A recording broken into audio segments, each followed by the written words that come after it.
તો હલો મિત્રો, જય માતાજી, જય શ્રી રામ. તો આજનો આપણો વિડીયોનો ટોપિક છે કે ટેકનિશિયન અથવા તો કારીગર વગર ઘરે આપણે આપણું ફ્રીજ કઈ રીતે ચેક કરી શકીએ અને તેને રિપેર કરી શકીશું. તો આજનો આપણો વિડીયો એ લોકો માટે છે કે જે લોકોના આજુબાજુ ટેકનિશિયન અથવા તો કારીગર મળતા નથી.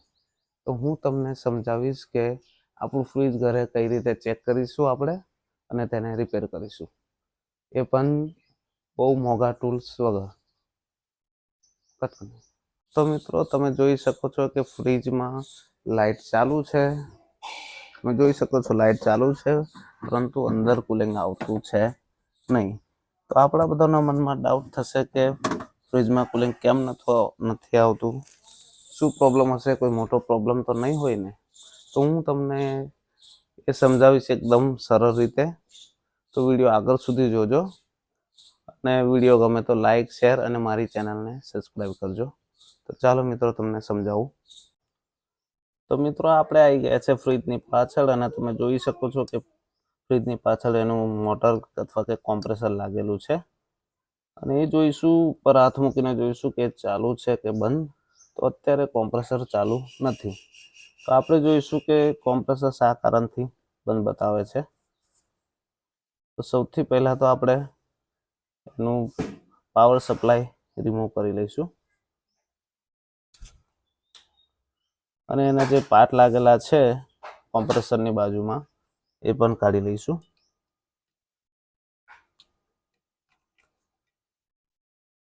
મિત્રો, પાર્ટનો સપ્લાય કાઢતા પહેલા એનો આપણે પોઠો લઈ લેવાનો છે. આ તમે જોઈ શકો છો, આનો પોઠો લઈ લેવાનો છે કે એનો પાવર સપ્લાય અલગ અલગ ના થઈ જાય, એમ કન્ફ્યુઝન ના થઈ જાય તે માટે. તો મિત્રો, તમે જોઈ શકો છો કે પાવર સપ્લાય અને આ પાર્ટ રિમૂવ કર્યા પછી આપણે બે વાયર લઈ લેવાના છે, બ્લેક અને રેડ. કોમન વાયર છે, આપણે બધાના ઘરે મળી જતા હોય છે. અને લઈ લેવાનું છે એક કેપેસિટર. આ પણ બધાના ઘરે મળી જાય એવું જ છે. પંખાનું કેપેસિટર છે, જે આપણો ફેન આવે છે એનું કેપેસિટર છે, બરાબર. તો પછી આપણે કેપેસિટરનો એક વાયર આ લાલ વાયર જોડે જોઈન કરી દેવાનો છે. તમે જોઈ શકો છો, આગળ મેં પિનો લગાવી છે. એ તમે એનો કંઈક જુગાડ કરી શકો છો, તમે કંઈક મળે તો અંદર.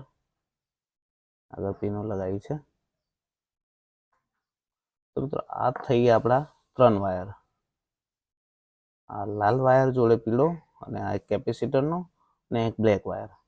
અને આ ત્રણેયને આપણે લગાવી લઈશું અહીંયા કોમ્પ્રેસરના 3 ખૂટા પર. તમે જોઈ શકો છો કે કોમ્પ્રેસરના 3 જે ખૂટા છે એની પર આપણે ત્રણેય લગાડીશું.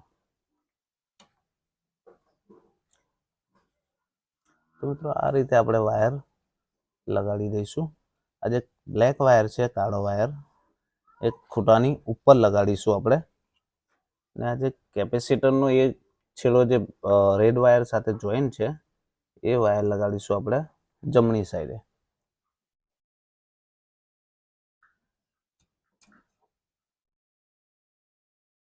આવું ખૂટામાં રહી શકે એ રીતે આપણે લગાડી દઈશું એને.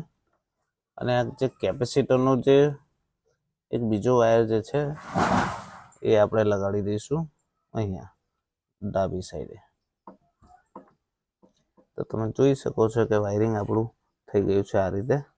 ત્રણે વાયર આપણે લગાડી દીધા છે અને આ છે કેપેસિટર અને આ છે આપણા 2 વાયર.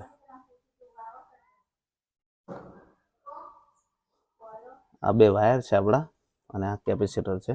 તો ફરીથી તમને મિત્રો બતાવી દઉં કે આપણે આ રીતે વાયરિંગ કર્યું છે. જોઈ શકો છો તમે, એક બ્લેક વાયર છે, એની નીચે કેપેસિટરનો એક વાયર અને રેડ વાયર છે અને પેલી બાજુ કેપેસિટરનો બીજો વાયર છે, એ તમે જોઈ શકો છો. અને આ 2 વાયર અંદરથી કાઢ્યા છે આપણે. આ કેપેસિટર છે, પંખાનું કેપેસિટર.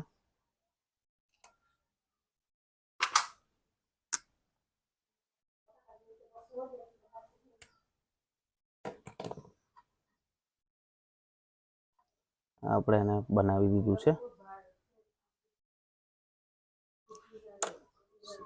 સપ્લાય ચેક કરી લઈએ આપણે. સપ્લાય ઓકે, કનેક્શન થઈ ગયું છે.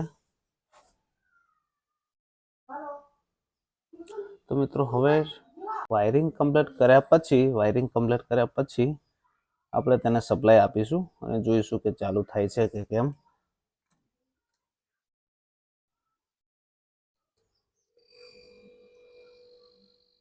તો મિત્રો કોમ્પ્રેસર ચાલુ થઈ ગયું છે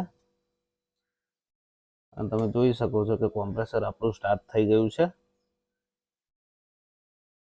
તો કોમ્પ્રેસર ચાલુ થઈ ગયું છે એટલે અંદરનું કુલિંગ પણ ચાલુ થઈ જશે એવું છે. તો આના પરથી મિત્રો એ છે કે પ્રોબ્લેમ આપણી આ વસ્તુમાં છે એ હું તમને બતાવીશ હમણાં.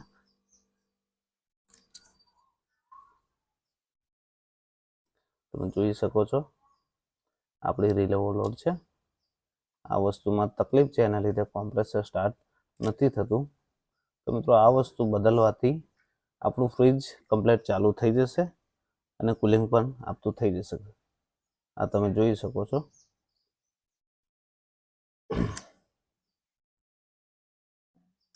તો મિત્રો વિડીયો ગમે હોય તો શેર કરજો, સબસ્ક્રાઈબ કરજો અને મારી ચેનલને લાઈક કરજો, શેર કરજો, સબસ્ક્રાઈબ કરજો. બરાબર.